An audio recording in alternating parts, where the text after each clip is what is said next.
Hey guys, so for this Super Bowl snack, we're going to be making spinach dip. This is a gluten-free and vegetarian option and super easy to make. So the first thing we want to do is we want to cook some spinach. This was a 10-ounce package of spinach, and then we put it back in the refrigerator to cool off. So we're going to go ahead and put that in our bowl. The next thing we're going to need is about half a container of mayonnaise.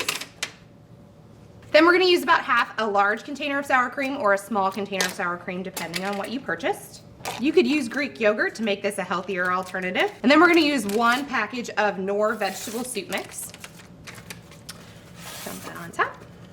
You can also add water chestnuts to this recipe, but we're going to leave those out for this time. We're going to place this on our mixer.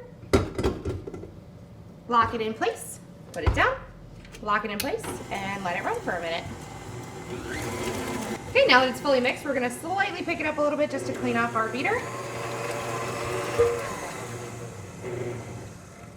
And turn it off. All right, so I'm gonna take this loaf of bread and I'm gonna cut it into like a mini bread bowl just to make it look pretty. If you have a round loaf of bread, you could use that as well. And we'll cut the rest up to let everyone eat it with. Okay, so we're gonna take our spinach dip, we're gonna pour it into our little mini bread bowl that we made here. And you could also put it in a regular bowl if you have some friends and family that are gluten-free. And then you can put anything you want on your board with this. You could put tortilla chips or pumpernickel bread or anything else that you like to dip your spinach dip in.